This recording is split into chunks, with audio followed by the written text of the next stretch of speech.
It's also going to be accessible from our homepage at gems.com.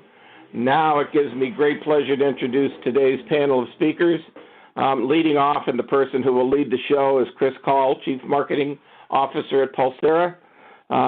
He will then introduce Stein Bronski and Dr. Matthew Angelitis from Colorado Springs area. He'll also bring in Chris Lester, Commander Homeland Security and Emergency Management for Austin Travis County, and John Gonzalez, who's Commander of Clinical Practices for Williamson County, Texas. To start off today's outstanding webcast, I'll now ask my friend and EMS colleague, Chris Call, to take over. Thanks, AJ.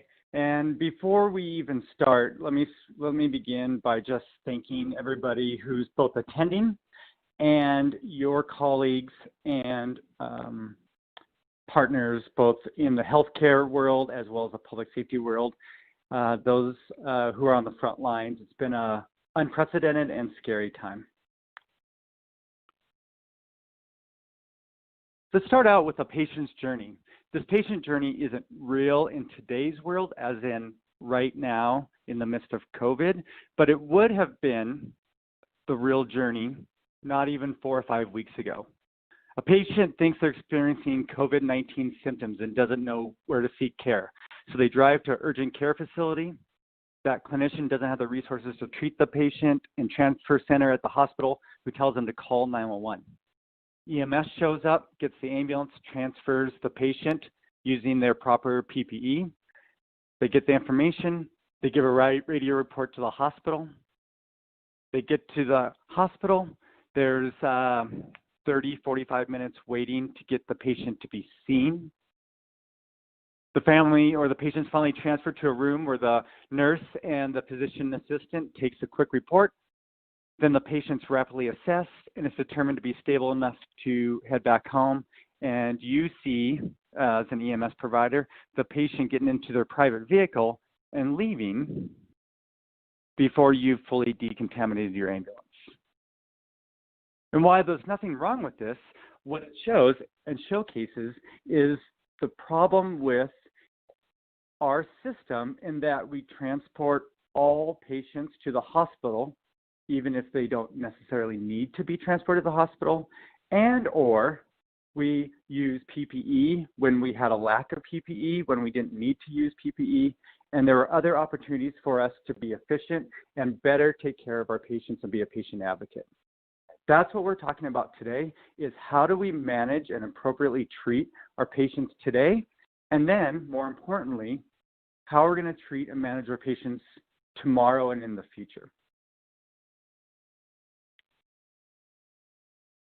As a disclosure for myself personally, I am the Chief Marketing Officer for Pulsara, which this webcast is sponsored by. And I'm also a critical care flight paramedic, spent the last 26 years in the EMS world. Purpose of Pulsara is to improve the lives of patients and caregivers through innovative communication. If you haven't heard about Pulsara before, we are a mobile-first platform that allows you to dynamically connect the right people to the right team for the right patient with the right resources at the right time. But let's take a look at what we've done in the past. It's the telephone game. We've had to connect from silo to silo to silo. So it was easy for first responders, maybe via radio, to talk to the paramedics that are responding to the transport ambulance. EMS may have used a cell phone or a handheld radio. We call them walkie-talkies back in the day, CBs. And we would radio report to the hospital, to a person who may or may not be the ultimate individual taking care of the patient. And then if they needed a specialty level of care, then the hospital would page with those pagers out to the group for a STEMI or stroke or whatever critical care team we needed. If that hospital needed to be transferred or that patient needed to be transferred to another facility, it would be a number of phone calls and back and forth pages and faxes in order to get that patient ready to be transferred, and then the whole system starts again. I talked to a neurologist in Swedish Medical Center out of the Seattle area who said on average for stroke patients, she makes almost 17 phone calls on average before she sees her patient. What Pulsara does is we streamline that. We streamline it for the simplest of EMS transports to the most complicated world pandemics. And we build a patient channel. We open up that patient channel. You hear some of those terms being talked about today.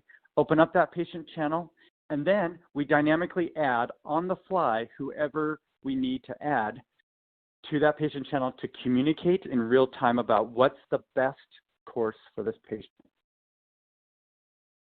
So instead of all those silos, they're eliminated. And instead, there's one united care team that's able to communicate about the patient through their entire patient journey. But what about COVID-19? With Pulsara, there's been a number of interactions that we've been able to assist with across the nation.